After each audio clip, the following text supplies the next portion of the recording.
as pessoas muitas vezes passam muito fora das passadeiras. Para eles pensam que é a forma mais rápida, né? Há outros têm se queixado porque não conseguem subir na passadeira, porque sofrem de algumas doenças, subir em cima da ponte. É como isso aí, né? Pode ver? Tem rampas. Então, é por isso que há outros também, é por falta mesmo também de civismo, né? Sim, a teimosia também, é isto. E tem havido muitos acidentes, mais ou menos? Muito acidente. Muito atropelamento mesmo. Não tem até como dizer. E no que diz respeito ao código da estrada, existe, é respeitado? Como é que funciona tudo isso? O código existe, né? Isso agora depende agora de cada motorista. Há motoristas que mais ou menos conseguem cumprir o código. Principalmente os taxistas muitas vezes não cumprem os códigos. Param em qualquer sítio, ultrapassagens o contrário da mão. Exato. É isso. Qual é a classificação que dá, mais ou menos, ao sistema rodoviário de Luanda? A classificação que eu dou parece que antigamente era o pior, que havia mais engarrafamentos. Nesse momento, as coisas superam-se um pouco, né? Não é bem, mas um pouco. Às vezes também tem havido engarrafamento. Na própria via expressa, dita que é via expressa, às vezes também há engarrafamentos. E outros engarrafamentos são provocados mesmo pelos taxistas, outros engarrafamentos são provocados, às vezes, por acidentes. E quando chove, como é que fica? Quando chove até o pior, pior, isso já, podemos dizer, já é um inferno. Principalmente hoje, mesmo assim que caiu chuva, exato, a situação vai ser muito diferente. Há sítios que não havia engarrafamento, vai haver engarrafamento. Muito obrigado. Okay. Obrigado também. Obrigado. Olá, muito bom dia. Digamos que hoje em dia as pessoas estão a aderir mais aos estudos, principalmente no ensino universitário, porque antigamente as pessoas terminavam o ensino médio, o ensino de base, depois já iam para as suas vidas, mas hoje já há uma aderência muito grande, principalmente no ensino superior. Ok, vou resumir um bocadinho de como que foi a minha experiência na universidade. Eu entrei para a universidade em 2011, na Universidade Católica de Angola, e fiz o curso de Psicologia do Trabalho e das Organizações. Numa primeira fase foi um bocadinho difícil se adaptar à universidade, principalmente à Católica, que não eu até chamo de barra pesada, mas com a determinação a pessoa consegue se adaptar e lidar com todas as dificuldades do ensino, né? Ensino de uma forma geral, com os professores, isso tudo. E eu digo assim, aprendi muito quando entrei na universidade. Cresci, amadureci, porque lá é uma escola que ou tu sabes ou tu sabes. É obrigatório mesmo tu saberes daquilo que tu queres, daquilo que para atingir os teus objetivos. E, no entanto, foi uma experiência boa. Foi uma experiência muito boa, aprendi bastante. Não fui uma aluna de 20, claro. E quais são as probabilidades de encontrar trabalho? Aqui em Angola são muito pequenas, temos essa dificuldade. Eu estou há 2 anos licenciada, ainda não consegui um trabalho assim, da minha área. Não consegui porque as organizações preferem mais gestores de recursos humanos do que psicólogos do trabalho. São áreas muito similares, né? Algumas questões que têm em recursos humanos também têm em psicologia do trabalho das organizações, mas só que valorizam muito pouco esta área, então há essa dificuldade. E as empresas ainda continuam fechadas na questão dos estágios. continuam fechadas. Quando a pessoa entra para um estágio, eles não dão abertura a isto. Por exemplo, quando a pessoa vai a um estágio, é necessário que ela aprenda a prática daquilo que aprendeu na universidade, porque senão não consegue saber como é que aquilo funciona na prática. E as empresas hoje em dia, aliás, sempre funcionam, principalmente aqui em Angola, não estão abertos a isto e não estão preparados. Infelizmente, ainda não estão preparados para receber estágio. E quais são as políticas atuais do governo para o incentivo à empregabilidade juvenil? Olha, infelizmente eu não sei muito bem como é que andam essas políticas, né? Porque nós vemos que hoje a maior parte todos os anos as universidades tiram formados, né? E muitos têm já os seus empregos, né? Mas a maior parte, o grosso mesmo, sai da universidade e olha, fica assim, como eu, sem trabalho. A pessoa tenta desenvolver um projeto, não consegue pesquisas, porque também as empresas para pesquisas estão muito fechadas ainda. Não pesco. E fazem, quando tu pedes para fazer pesquisa, ficam a fazer um monte de questões, como se você fosse uma espiã, né? Vamos dizer assim, entre aspas. Então ainda é mesmo difícil. A questão da empregabilidade aqui é difícil. Eu não sei como é que estão a andar as políticas, né? Sobre a questão da empregabilidade, principalmente no grosso da juventude, que está toda houve um caso, acho que em agosto, que criaram uma feira do emprego, que essa feira não deu em nada, porque a enchente fez com que muita gente saísse dali, olha, desmaiadas, houve desmaios e não foi lá muito bom. Eu não sei, eu acho que o governo, de uma forma geral, tinha que apostar mais na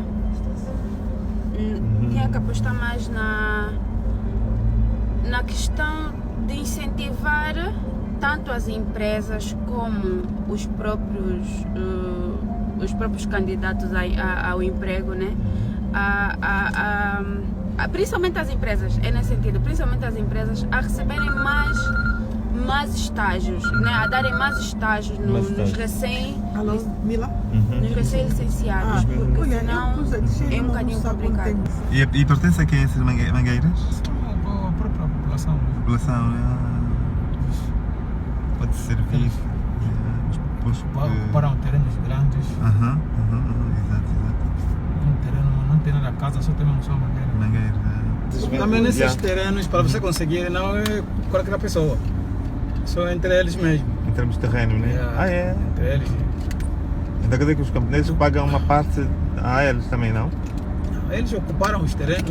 Os próprios donos que trabalhavam aí abandonaram. Então os camponeses. Eles tiraram a força. Os próprios donos nativos. Sim, que faziam lavras aí. Faziam lavras. Porque estudaram lavras. Os marimbondos, pronto, ocuparam tudo isso. Estudaram lavras. Mas quem são verdadeiramente? Afinal, esse termo de marimbondo, né? Quem é exatamente marimbondo, afinal? Não é, digamos assim, quem pode responder essa pergunta? Tu já respondes. Já vai responder. Os marimbondos são mesmo esses que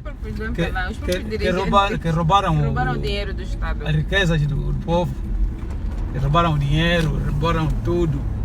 Esses são os marimbondos. São eles mesmo. Mas existem marimbondos atuais e marimbondos, quer dizer, em que percentagem? Que pertencia ao... que fazia a elite toda do Zedu, tá vendo? Que são aqueles mesmo que... E esse próprio nome, quem deu? É o próprio presidente da República, o João Lourenço, que chamou os marimbondos. E todo mundo sabe quem são os tais marimbondos. Alguns generais, generais, ministros, deputados. Mas esses generais são intocáveis, quase. Ainda continuam alguns. Ainda continuam intocáveis. Muitos ainda continuam intocáveis, mesmo com os crimes que cometeram, que é a questão da corrupção e o... Todo mundo a fugir aqui. Continua. É porque sabem já que está mal lá. Está o roubo mesmo do dinheiro Fala-se muito de criminalidade em Luanda. Tu já viveste isso enquanto Já, jovem? 2 vezes. A última vez foi com uma pistola na testa. Ao lado de casa, né? Aí na rua principal da Shoprite, eu estava a sair do Átrio, que é um pequeno shopping, né? Que fica mesmo ali perto de casa. Estava a ir à Shoprite. E pelo caminho me deparei com dois meliantes vestidos, uniformizados de batas. Eu até pensei que fossem estudantes a saírem da escola, porque era... E já faz um ano, foi em outubro. Estavam a sair da escola e de repente, olha, tiram a pistola e me pedem para entregar tudo. E eu tinha só o telefone em mão comigo. Era um telefone que o pai tinha me emprestado, porque eu estava sem telefone. Logo me emprestaram no segundo dia, o telefone foi embora. Então, foi isso. E qual é a tua definição sobre isso? Perspectivas, soluções, mudanças? O que é que pensas disso tudo? Tem que haver maior inclusão, principalmente desses jovens, dos adolescentes, né? Nas escolas, tem que fazer... Tem que lhes manter ocupados, é nesse sentido.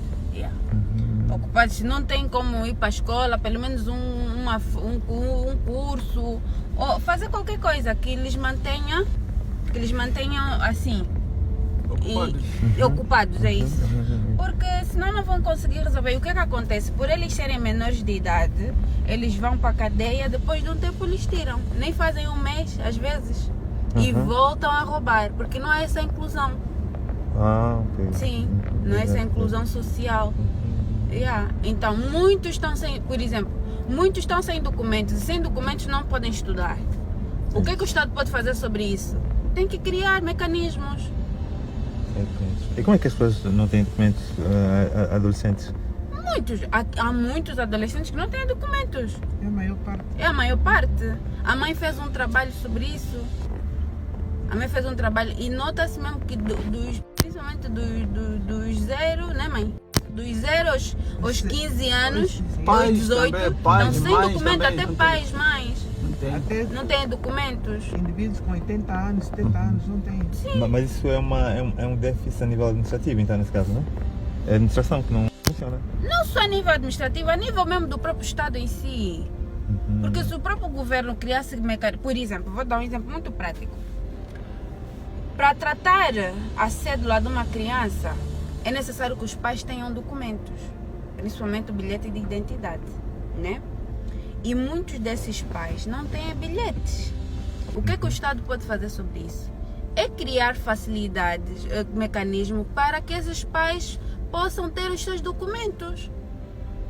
Para que não haja crianças sem documentos, sem cédulas, sem registro. Isso é uma coisa que eles podem fazer muito bem. E não há porque, não vai dar. É mentira, não é difícil. Mas achas que há uma má fé ou mesmo é de propósito? É a tal falta de vontade mesmo. Porque para tratar um documento muito simples aqui é complicado. Então quer dizer que é um problema estrutural? É um problema estrutural. Não tem nada a ver administrativo, porque é aquilo que eu disse ontem. Se o topo não quiser mudar, a base não muda. Exato. Nem um pouco. Exato. Continuam com os mesmos hábitos, os mesmos vícios, estás a ver? E nada muda. Então, o topo tem que arranjar políticas suficientes e fáceis, né?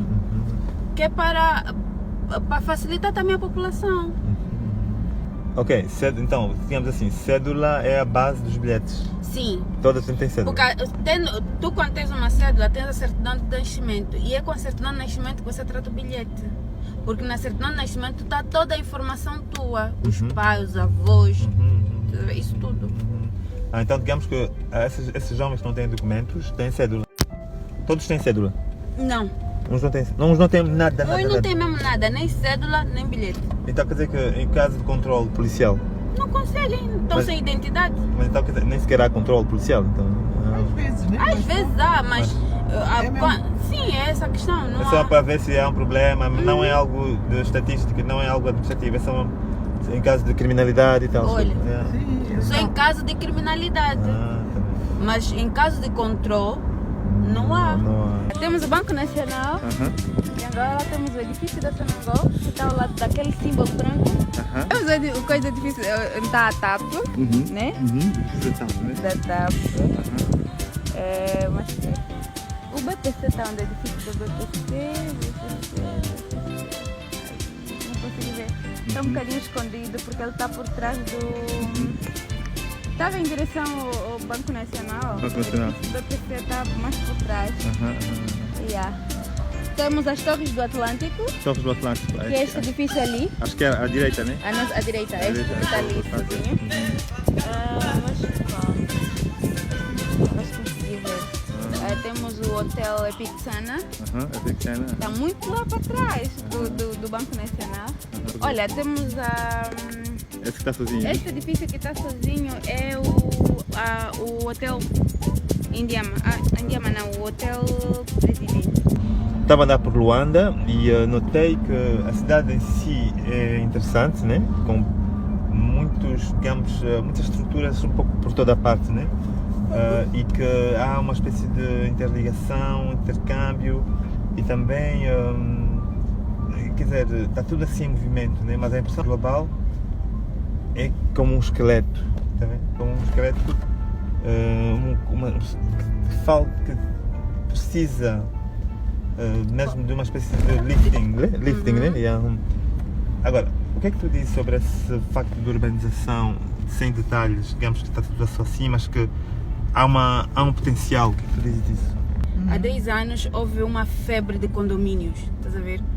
Eles priorizavam muito construir condomínios, áreas urbanas, uma delas é o Nova Vida, onde nós estamos, as tais centralidades, mas eles esqueceram-se muito dessas zonas suburbanas, que eu acho que o que eles podiam fazer, em vez de ter essa febre de criarem condomínios e centralidades, deviam urbanizar essas zonas. Eu acho que por isso é que depois não só tem a questão do próprio crescimento desordenado. Os próprios administradores, eu não sei se não veem, né? Eu não sei se fingem que são cegos, que não conseguem organizar a zona que eles administram. É isso. Então, acho que tem a ver com isso mesmo. Exato. Políticas locais. Tem a ver com as políticas locais. Há também uma incompetência, talvez, por parte dos administradores? Sim, incompetência, porque nos bairros também falta de saneamento. Água, luz, Saneamento etc. básico, a água, a luz, a criminalidade ainda muito alta nesses bairros. O Nova Vida ainda escapa um bocado, porque nós temos 2 comandos ali, né, que conseguem mais ou menos controlar a zona. Mas as zonas mesmo que, olha, essa hora tu estás a andar, de repente és assaltada, né? As zonas, e principalmente em bairros novos. Um dos bairros mesmo esse que o tio João falou, né? Onde a mulher dele vive. Sim, são bairros novos, não são bairros antigos que têm menos de 10 anos. Então, essa zona não tem uma estruturação, tá vendo? Assim, adequada. Vamos dizer, a falta de policiamento, principalmente quando há falta de energia, os bairros ficam mesmo vulneráveis a crimes. Exato. Bem vulneráveis. Falta de água, falta de saneamento, falta de hospitais nesses bairros, escolas. As crianças às vezes são obrigadas a sair desses bairros para estudar em outros bairros e pelo caminho são assaltadas, são violadas. Então acho que é uma falta mesmo também de vontade dos próprios administradores, falta de competência mesmo também. E achas que é preciso dar mais dinheiro às comunas? Não, eu acho que a questão não é muito dar mais dinheiro, a questão é mesmo a própria gestão em si, do próprio município. Eu acho que é nesse sentido que talvez as autarquias vão ser boas, né? Nesse sentido, para ver até que ponto, né? Pode haver um desenvolvimento local melhor, né? Para esses municípios que estão lá. E para esses bairros que estão a crescer agora. Então quer dizer que há uma má distribuição das riquezas nacionais? Sim.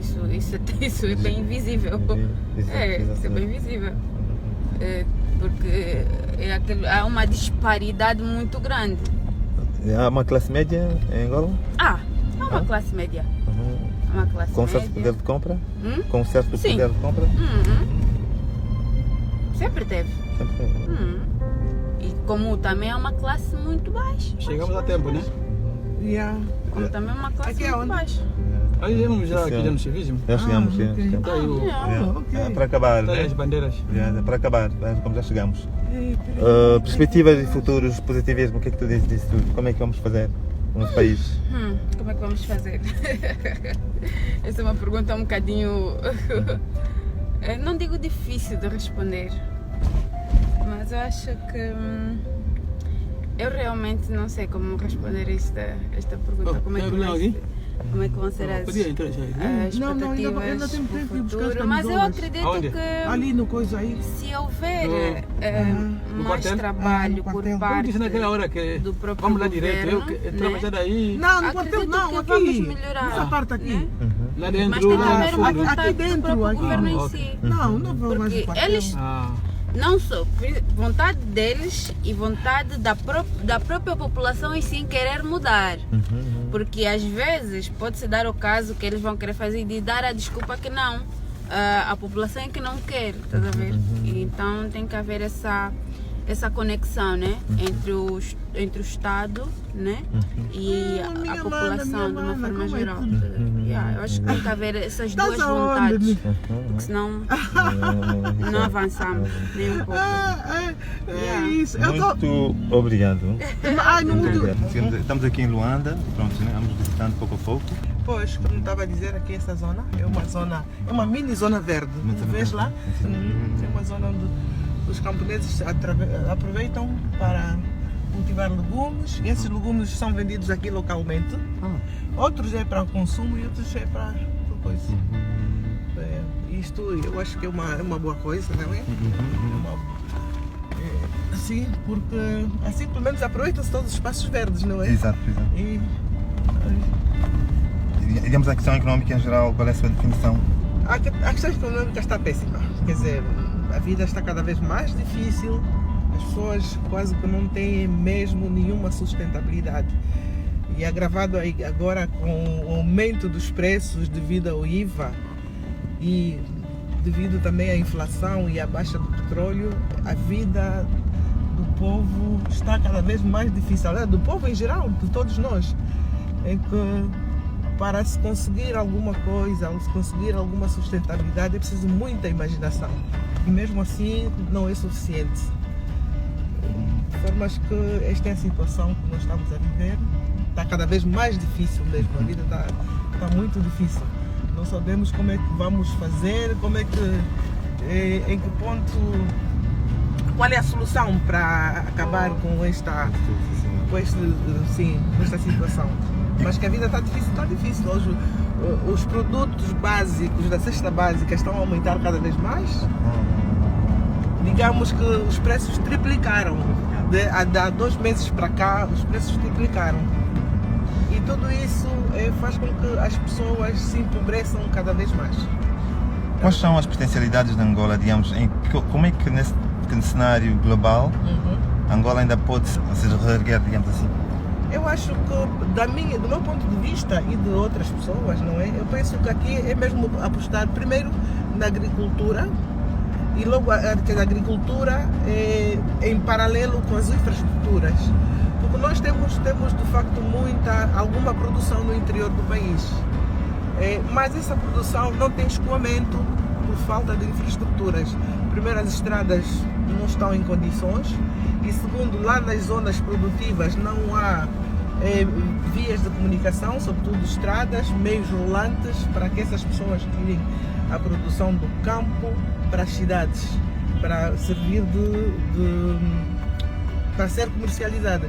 De formas que, na minha opinião, o governo tem mesmo que apostar na agricultura, porque apostando na agricultura também minimizamos a questão das divisas, e não só a agricultura vai ser para o sustento da população, ou para beneficiar aqui a população angolana, mas também o excedente podemos exportar. Exportando teremos algumas divisas. Esta, do meu ponto de vista, é que devia ser a solução. Mas tudo isso é uma questão de prioridades. O governo tem que priorizar quais são as áreas estratégicas para que nós saiamos deste sufoco em que a população está a viver. Porque a agricultura foi sempre assim, quer dizer, em todos os países que quiseram mais ou menos dar um grande impulso na economia do país, apostaram seriamente na agricultura. Foi assim em França, logo depois da Segunda Guerra Mundial, em que as pessoas, aliás, os países estavam completamente destruídos, e com essa destruição a economia estava extremamente baixa e tiveram mesmo que apostar. Eu lembro-me que, aliás, segundo os manuais que nós lemos, depois da Segunda Guerra Mundial, Paris, as pessoas tiveram mesmo que cultivar. Devido a essa situação, nós temos que ter muita imaginação para sairmos deste sufoco, não é? Eu dizia atrás que a agricultura é de facto um elemento fundamental para que se consiga repor a economia, não é? Porque praticamente tudo que nós, aliás, a agricultura é a base. Dali podemos sair a diversificar, aliás, com a agricultura podemos também criar pequenas indústrias, não é? Para a transformação, indústria transformadora, porque o excedente, para além de exportarmos outros, seria para transformá-lo. Mas fala-se de grandes projetos, bom, uns dizem que é preciso incentivar projetos a pequenas e médias empresas, né? E o governo investe em mega projetos agrícolas, né? Em que esses mega projetos podem favorecer a agricultura em si, em geral, ou bem, em que não favorecem? Olha, esses mega projetos, nós já tivemos cá em Angola vários mega projetos e não surtiram grande efeito, porque o Estado devia, na minha opinião, o Estado devia apostar também muito mais na agricultura familiar e dotar os pequenos e médios camponeses, né, agricultores, de meios. Porque é a agricultura familiar que faz a economia local. Os megaprojetos são bons, mas se tiver um bom acompanhamento. Normalmente, quando as coisas são do Estado, praticamente os responsáveis ou os que estão à frente desses projetos não têm aquele empenho de formas a que esses mega projetos venham servir à população. É muito bom, de um lado, mas se não houver uma política séria de acompanhamento desses mega projetos, não surtirão efeitos nenhuns. Já tivemos vários, a Cintura Verde do Kikuchi, depois ali sobretudo no Bengo, e praticamente o problema da fome não ficou resolvido. O que o governo, na minha opinião, deve apostar é investir em pequenas e médias empresas familiares, médias empresas familiares, sobretudo essas agrícolas, porque é dali onde vai solucionar os problemas locais. Na minha opinião, primeiro devemos atacar o problema da fome. Okay? Há de facto muita fome cá em Angola e esses mega projetos praticamente quando é muito grande e não há uma política de acompanhamento, sobretudo fiscalização. O nosso déficit cá em Angola é a fiscalização. Temos bons projetos bem elaborados no papel, mas a prática é o critério da verdade. E a prática tem sido muito deficitária por causa da fiscalização. É preciso dotar a fiscalização de meios próprios, meios adequados e homens sérios, capazes para poderem fiscalizar. Se fala-se de agricultura familiar, também tem que se falar de distribuição de terras facilitada, né? Sim. Agora, como é que está esse setor? Esse setor, acho que tem havido alguns avanços, sobretudo nas províncias, mas o grande problema que se põe é que, por exemplo, cá em Luanda, nós temos muitas terras que foram expropriadas e muitas vezes sem nenhuma compensação. Luanda viveu um período de boom imobiliário. Este boom imobiliário, todas as pessoas que tivessem, as pessoas foram comprando terrenos e outros foram expropriados. Os camponeses foram expropriados, levados lá para a periferia, muito distante, e muitas vezes sem nenhuma compensação. Havia muita agricultura por aí, a nível da periferia de Luanda, mas os endinheirados apoderaram-se, muitos deles apoderaram-se, não é, dessas terras para construção. Construção essa que agora, devido à crise, há muitos projetos habitacionais que foram deixados à deriva, porque já não há dinheiro para continuar com esses projetos. De forma que, se quisermos de facto alavancar a economia, temos que velar para este setor. Velar para este setor e passa não só pela distribuição de terra, mas pelo registro dessas terras, né? Os proprietários, os camponeses têm que ter a posse dessas terras para eles poderem cultivar à vontade e para minimizar os problemas de carência, sobretudo alimentícia, que nós estamos a viver. Agora, no quadro da reconstrução... diminuir as exportações, não é? Diminuir as exportações. Agora, no quadro da reconstrução em Angola, por que é que não se faz um projeto de reconstrução direta através dos recursos petrolíferos e diamantíferos do país? Ora, por exemplo? Esta é uma grande questão. De facto, nós tivemos outrora, não é? No regime passado, o gabinete acho que é o gabinete de reconstrução tanto gabinete de reconstrução.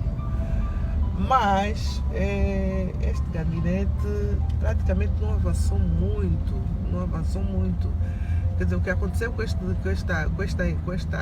instituto, que era de reconstrução nacional, é aqui nessa zona, né? Não avançou muito, porque as pessoas, em vez de reconstruírem, ficaram praticamente com o dinheiro todo que era alocado para essa reconstrução. E agora os cofres estão vazios. Agora os cofres estão vazios e fica muito mais difícil agora pensar-se em reconstrução. Está-se a fazer algumas coisas, mas segundo o que nos consta é que os cofres estão vazios, devido mesmo à corrupção que está a gerar, que graça no nosso país. A corrupção é endêmica, é tão grande que praticamente o Estado está quase sem recursos nenhum. Agora há que tudo fazer. Primeiro, para esse combate à corrupção também tem que estar acompanhado de medidas sérias de fiscalização dos recursos, para ver se o Estado saia, aliás, o país...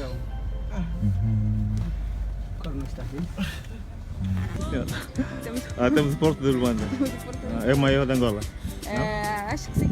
E o Porto de Benguela? Eu nunca fui ao Porto de Benguela. Então... Agora, a questão que se põe, né, é que quando se fala de Luanda, né, vê-se sempre a marginal, né? O que é que diz isso? Mas quando se entra dentro, o que é que diz isso? Esta imagem que talvez o próprio Estado em si quer mostrar, né, que existem zonas bonitas, né? Principalmente aqui na província de Luanda, né? Mas infelizmente é só mesmo esta parte que está bem embelezada, porque o resto ainda continua, tem que se fazer, há muita coisa por se fazer, né? Eu acho que é nesse sentido.